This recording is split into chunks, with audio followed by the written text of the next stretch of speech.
Kamusta mga giliw kong manonood? Para mabawasan ang pagod at stress natin sa buhay, halina at atin pong tunghayan ang ikasiyam na kabanata ng ating kwento.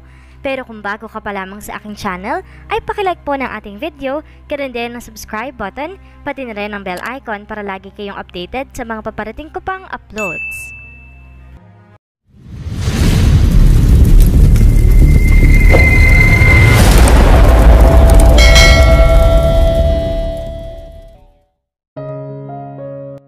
Pinilit gawing normal ni Almira ang pang-araw-araw niyang buhay. Pinilit niyang pasiglahin gaya ng dati ang kanyang boses kapag nasa radio station at nagbibigay ng payo. Masigla rin ang aura niya kapag nasa harap ng gumigiling na kamera kapag nagtitaping ng kanyang programa. Pero pagkatapos nun at nag-iisa na siya, lumalabas ang tunay na damdamin niya. Natapos na rin niya ang photoshoot ng shampoo commercial niya. It would be airing next week. Madalas ay nasa bahay lang siya. Wala siyang ganang umattend sa mga social functions ngayon. Sa isang araw, may iiwan siyang muli na mag-isa sa bahay dahil babalik ang kanyang mga magulang sa Canada para sa nalalapit na binyag ng apo. Na-delay ang pagpapabinyag ni Alona sa anak niya dahil sa kanya. Muling naokupa ng imahe ni Lucas ang kanyang gunita. Pabalik-balik sa kanyang utak ang masasayang araw nila sa Cavite. Pabalik-balik din sa kanyang alaala ang huling pag-uusap nila. Kamusta na kaya ito ngayon? Tinanong siya nito noon kung pwede siyang dalawin, pero hindi siya dinidalaw nito. Hindi siya tinatawagan. Marahil ay gusto na rin itong umiwas para sa kabutihan nilang dalawa. Samantala, ng mga sandaling iyon ay magkasama sina Lucas at Sean sa isang bar sa Makati. Yun ang paborito nilang puntahan kapag nagkayayaan. "What's up, pare?" Tanong ng kaibigan. Nadatnan na siya nito roon. "Anong nakain mo't naggaya kang uminom? Problema ba? Kay Teresa?" "Break na kami, pare." Kaswal na sagot niya. It was true. Hiwalay na sila ni Teresa. Nagalit ito dahil magmula nung bumalik siya ay nag-iba na ang pakikitungo niya rito. Bagay na hindi naman niya sinadya. She kept on nagging him na baka raw na in love na siya kay Almira. He didn't admit it. Nang sinabi ni Teresa na magpakasal na sila ay tumanggi siya at nagwala ito at naghamon ng break-up. Ayaw na niyang layain ang kanyang sarili. Ayaw niyang patuloy na lokohin ang babae. Kanina, nang tumawag ito para makapagbalikan, tinapat niya ito na hindi na mag-workout ang away-bati nilang relasyon. "It's your loss, Lucas, not mine. Damn you!" Sabi nito na tinanggap naman niya. "I'll marry the first man that would ask me for a date. Magsisisi ka na pinakawalan mo isang gaya ko. Mayaman ako at nag-iisang tagapagmana." "Gusto mong lunurin sa alak ang problema?" Tanong ni Sean. "Lagi naman kayong ganyan na Teresa. Bukas makalawa magbabati rin kayo. Magkakabalikan. Lalambigin ka lang nun. Bagsak na naman ang bataan." Tinungga niya ang scotch bago nagsalita. "Hindi. This time it's final." Paniniguro niya. "And you're hurting so much? You want to know the truth?" "Uh-oh. Ano bang totoo?" Kinain nito ng curiosity kaya napaharap sa kanya. "I'm relieved." "Relieved? Relieved, but I'm not happy." "Hindi kita maintindihan, pare." "I fell for another woman, pare. Actually, dati pa. Noon pa, siya na. Nung nagkita kami ulit, hindi ko akalain na ganoon pa rin ka-intense ang mararamdaman ko sa kanya. Nahihirapan ako."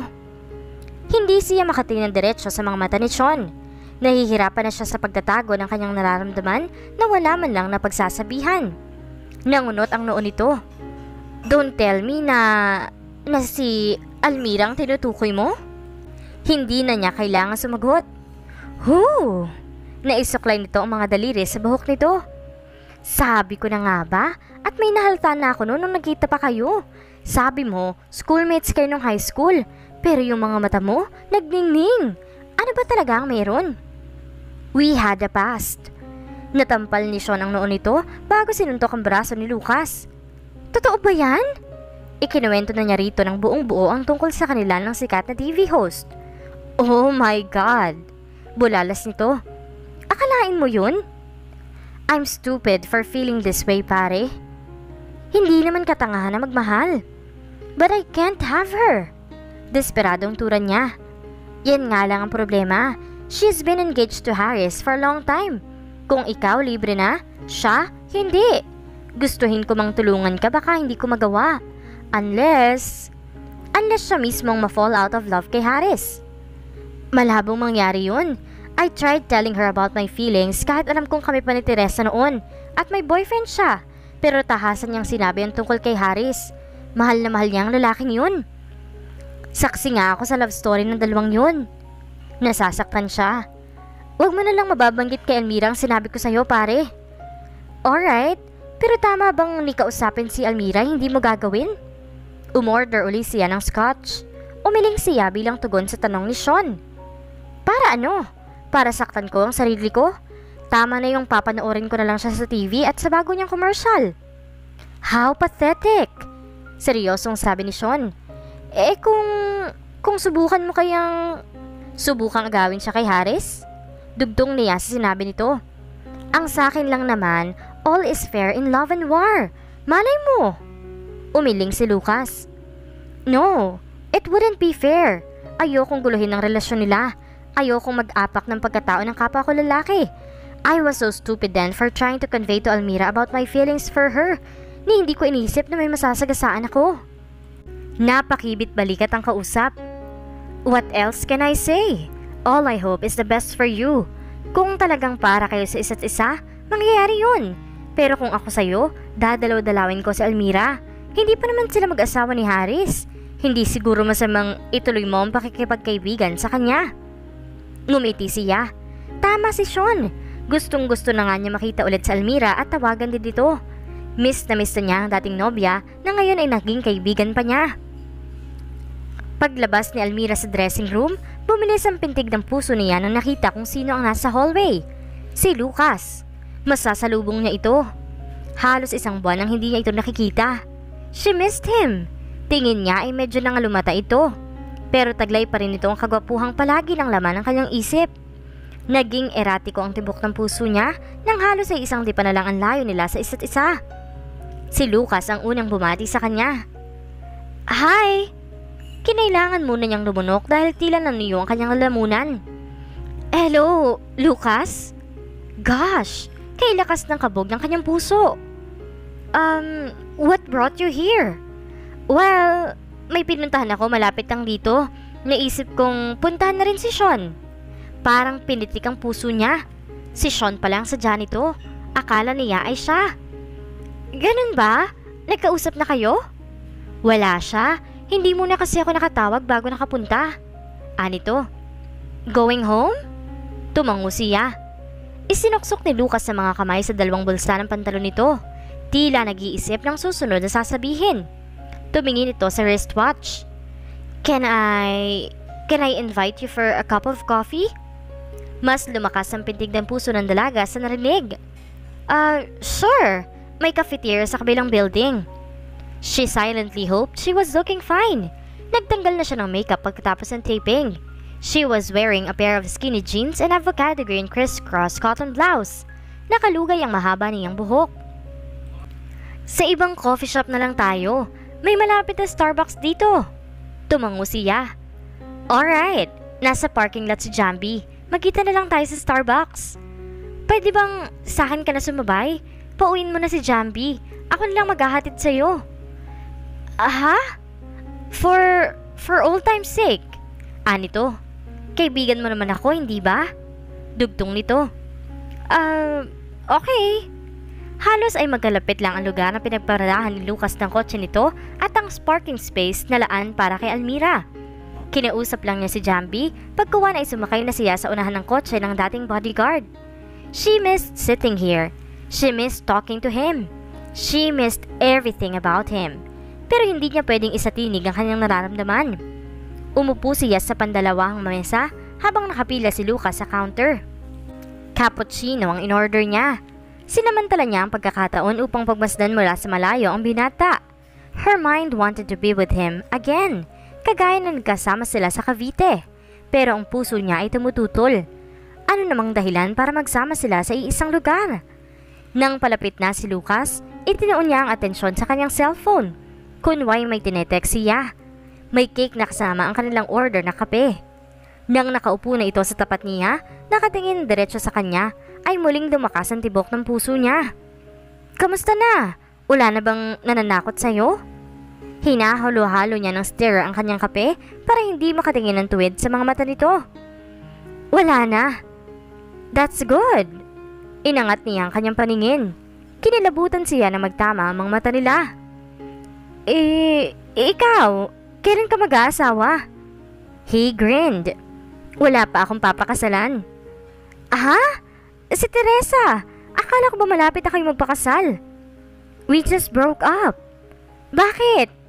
Hindi niya alam kung ano naghahari sa kanyang kalooban. Tuwa ba iyon? Humigop muna ito ng kape. Things happened. The relationship was not as smooth as others think. I guess I have to be blamed. I was unfair. Bakit? He was looking at her intently.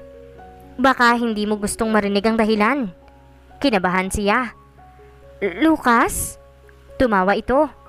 See? Sabi ko na, ayaw mong marinig ang dahilan. Pero wag kang mag-alala, hindi naman ako gago para sirain ang relasyon ninyo ni Haris. Alam kong mahal mo siya. Lucas, ano ba kasing pinagsasabi mo? Alam kong alam mo ang gusto kong sabihin. Napatungo siya. At alam mong mali. Mali ang sitwasyon pero tama ang nararamdaman ko.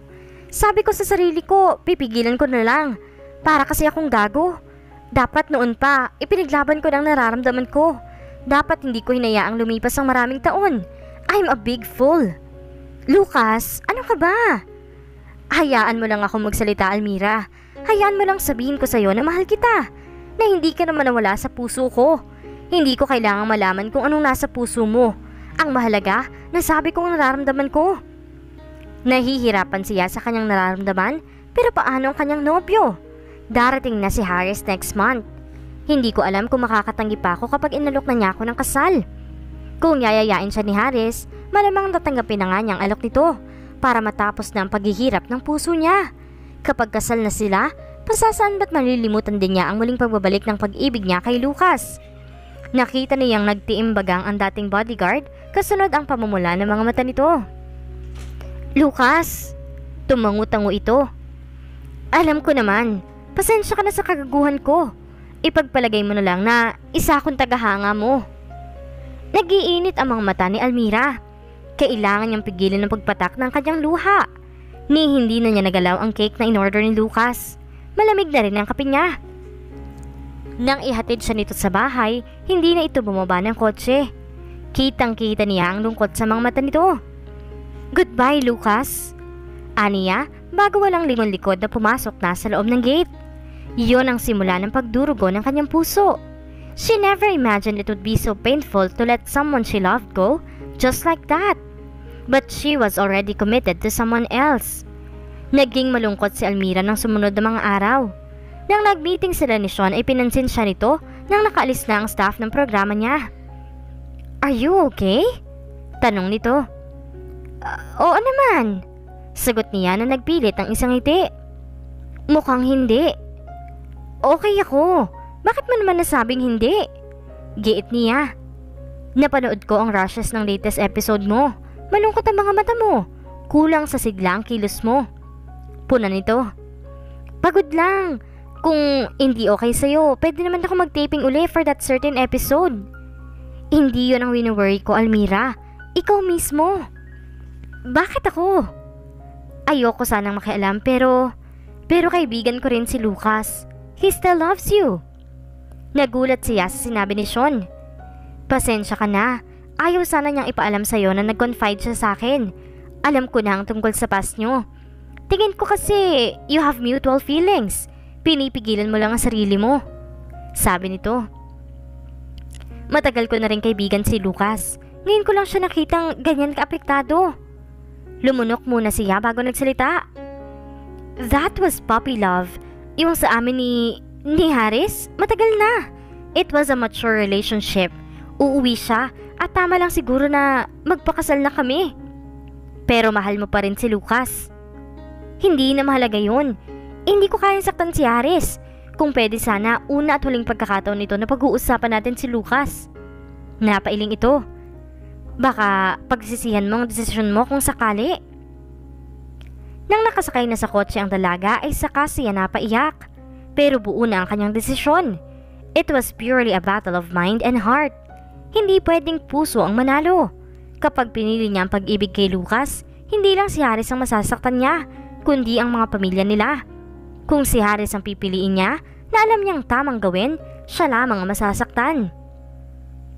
At dito na po nagtatapos ang ikasiyam na kabanata ng ating kwento. Abangan po natin ang pagtatapos. Salamat po!